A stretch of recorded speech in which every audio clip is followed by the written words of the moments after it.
Hello friends, once again I welcome you all to this virtual learning online platform. Presently, we are dealing with William Blake's A Poison Tree, one of the very famous poems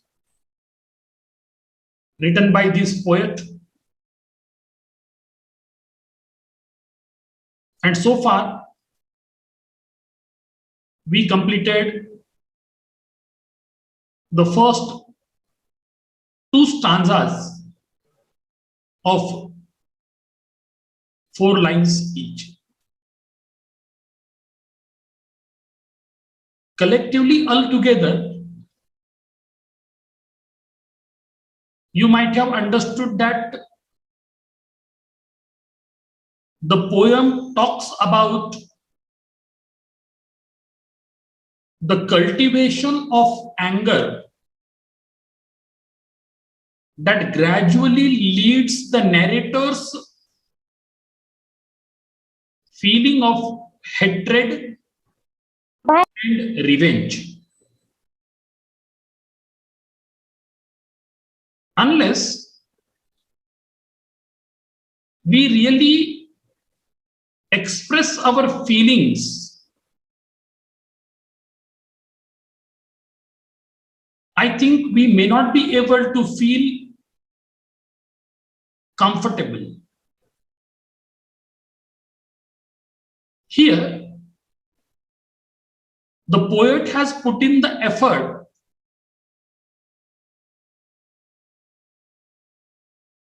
and he is trying to convey us that if at all the feeling of anger, which is initially an internal feeling, is left unaddressed and unchecked, later gradually it may become external also. So if at all you want to be away from this kind of experience,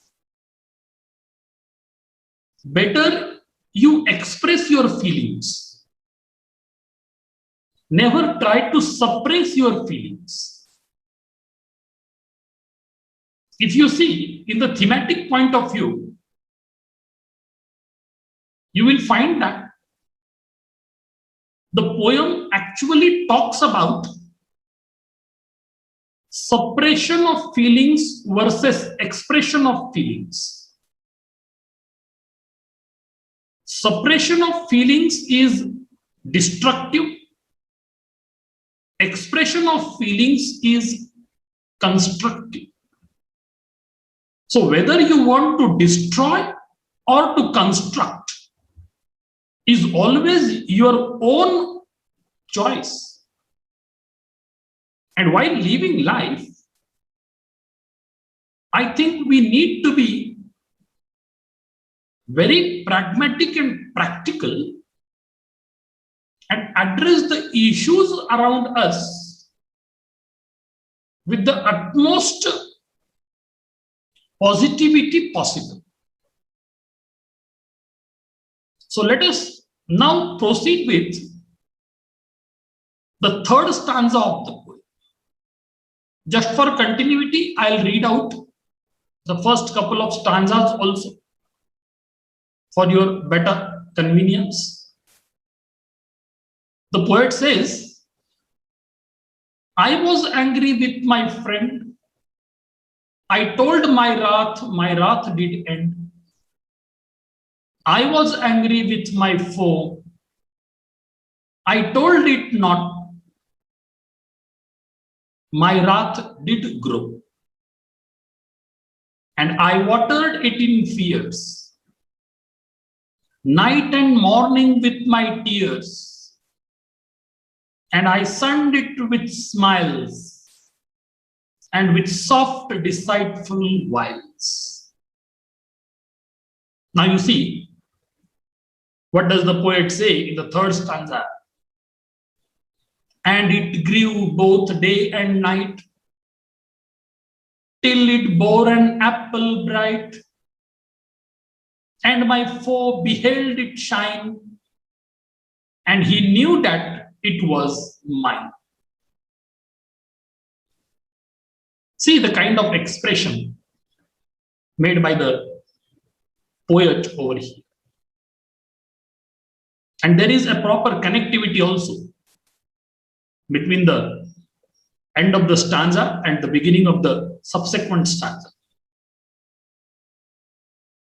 In the second stanza, the poet concluded that whatever I did in my life, as far as my feeling of anger are concerned, in the case of my friend, I expressed. But unfortunately, in the case of my enemy, I did not. Since I did not express my wrath, gradually that wrath grew in the course of time. And now what is the scenario? What is the scene? What is the situation? The situation is beyond the control of the speaker, and he says that the plant that I cultivated, the plant of anger, now that plant of anger has grown up to a tree. And that's why the poet says in the third stanza, and it grew both day and night, till it bore an apple bright. Mind it well, whenever you come into this kind of situation, the first and the foremost thing that we should do is, it's always better to express your anger, whether it is for a friend or a foe. But what does the poet say in the third stanza? The poet says that the tree of anger grew in the course of time and now it is producing fruits. And here you get the reference to the apple fruit that clearly indicates to the biblical reference of Adam and Eve and their attempt of eating the forbidden fruit from the tree of knowledge. So the poet says that the anger or the wrath that I had in my mind for my enemy, for my foe, that gradually become larger and larger, and now it started producing fruits. Actually, apple has been used as a symbol. It describes the sprouting from the poisonous tree of knowledge. In our context, it is the poisonous tree of anger or wrath. As Eve was attracted towards the bright apples from the tree of knowledge in the forbidden area of the Garden of Eden,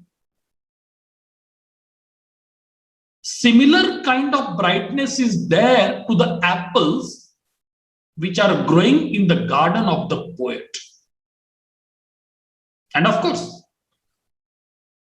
the fragrance, the taste, the color is attracting the attention of the enemy. And of course, the enemy will make an attempt to get into my premises, to get into my garden. The garden that belonged to the poet. The tree that belonged to the poet. And this is what is expressed by the poet in this particular stanza. The poet says, and it grew both day and night, till it bore an apple bright. And my foe beheld it shine, and he knew that it was mine. See the consequences. Actually, who has to face the consequences? Whosoever has cultivated the tree of anger. And here, in this case, it is the narrator, it is the speaker, it is the poet who has cultivated the tree of anger, and that wrath that gradually got converted into the hatred and the feeling of the kind of thing that he wants to do some harm to the counterpart. So here the poet says, I myself allowed to make it a bigger and bigger day after day. And that's why the tree of anger grew in the course of time, both day and night. Now it started sprouting fruits. And there are very, delicious, juicy apples that is grabbing the attention of my enemy. And the enemy knows that this tree belongs to me. That the enemy knows these juicy fruits belong to me.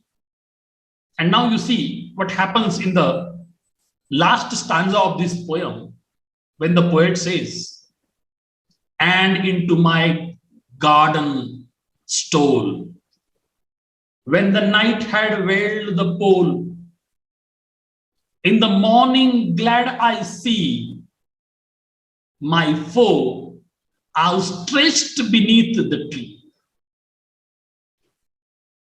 Here the poet says that my enemy made an attempt to get into the premises of my garden.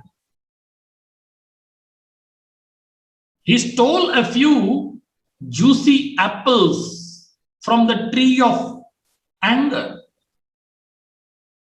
And once he did it during the night time, when I got up in the next morning, I was really glad to see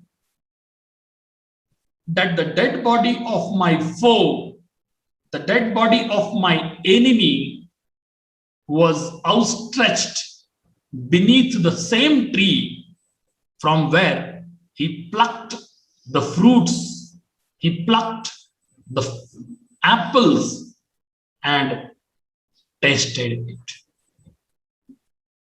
Here, you might have understood the actual pulse of this final stanza.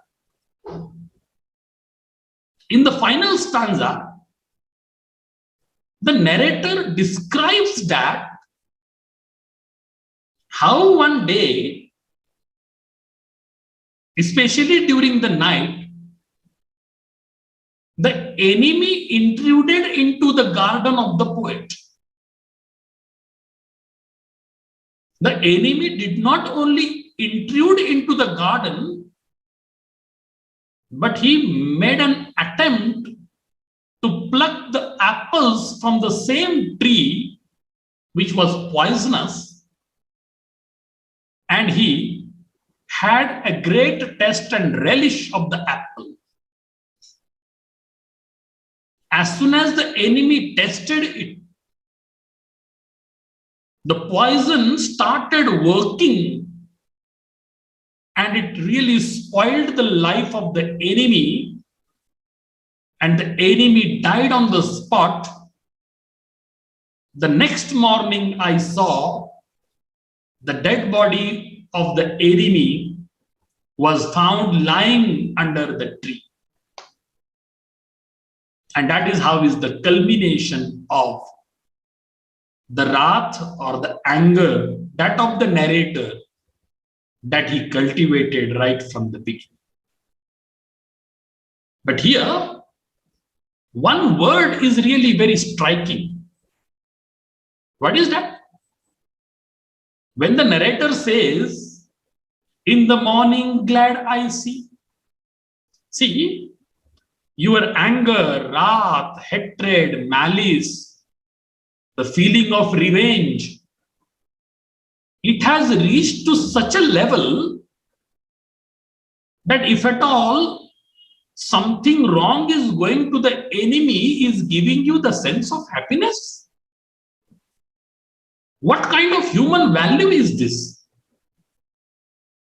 If something wrong happens with others, if it is giving you happiness, if it is making you happy, if it is making you glad, I think there is a problem with your mind and psyche both. A sane person living with some human values will never have such kind of hatred, malice for others, even for the enemy. And here the narrator says that when he happened to see the dead body of the enemy, which was lying there under the same tree, that gave him happiness, that made him glad. That is really something very mischievous that I find towards the end of this poem. But as a whole, probably you might have understood the actual pulse of this poem, the actual thread that the poet is trying to bring out from this expression. He is mainly talking about his association with the feeling of anger. He is talking about the idea which is, positive in the beginning in the respect of the friend. But in the respect of the foe, that becomes negative, that he cultivated on the other side, and later that anger converts into hatred. Hatred then converts into the feeling of revenge. And finally, we come to know that when something dangerous happens with the foe, that made the narrator happy, that made the narrator glad to see the dead body of the enemy. So the destruction of the enemy, if it is giving you a sense of happiness, then it is really something very dangerous, and that is not suitable to the human values as such. So overall, if you see, the poem conveys only one central idea. What is that central idea? That never cultivate any of the sins. I'm saying any of the sins. What are the 7 deadly sins according to Christianity? As I have been talking about it right from the beginning, since I started discussions on this poem. You have pride, greed, lust, envy, gluttony, wrath, and sloth. In the respect of all these sins, first of all, never be the victim, never commit the sin. And here, the poem directly talks about the feeling of anger, the feeling of wrath. If at all you could really express the feeling of wrath that you have for someone, it would be greater that you express it and get rid of your negative feelings. And if at all you don't express, what will happen? The tree of anger will grow gradually, that will have a control over your mind, And in the course of time, that envy, that hatred, that feeling of anger or wrath will make you so destructive that you start thinking very much negatively for the enemy, and even you start thinking of taking revenge upon your foe. And that is something very much destructive. So the speaker has given you two options. What are these two options? One is whether you want to cultivate the feeling of anger, or else do you want to destroy the feeling of anger? If you suppress the feeling of anger, it will automatically cultivate the feeling of anger. And if you express the feeling of anger, automatically, mind it well, you will get rid of the feeling of anger. So now the choice is open for you all, whether you want to really suppress the feeling of anger, or else you want to express the feeling of anger. And that's why I do suggest from my end that whatever kind of feelings that we have in mind, sometimes we think on a wrong direction. We follow a wrong path. If at all you want to maintain healthy, amicable, good, friendly relations with the people around, it's better that you express yourself. If you keep the thought, if you keep the idea, if you keep that feeling in mind, what happens? You don't get any clarifications. You don't find any solution. And gradually, that feeling, idea, thought, emotion, whatever that you are trying to suppress, that attempt of suppress will make that feeling be larger and larger, or grow bigger and bigger, and automatically that becomes devilish, that becomes demonic, and naturally you will be controlled by that feeling. Instead, you control your own feelings. And this is how very effectively the poet has presented his ideas by the means of this poem titled as A Poison Tree. So mind it well, we also belong to the same generation of human beings. We too have different feelings, emotions, ideas, thoughts, experiences, and we want to share with many people around. But sometimes we are very choosy, we are very selective. A few of the things we do express, and there are a few that we keep at secret. There are a few that we keep unaddressed and unchecked. There are a few that we do not disclose with others. And once you start hiding such feelings, once you start keeping something secret from others, mind it well, this internal feeling that you were supposed to express becomes external, and later that will be beyond your control. So since our own life should always be under our own control, our emotions, our feelings, our thoughts, our ideas, we should control ourselves.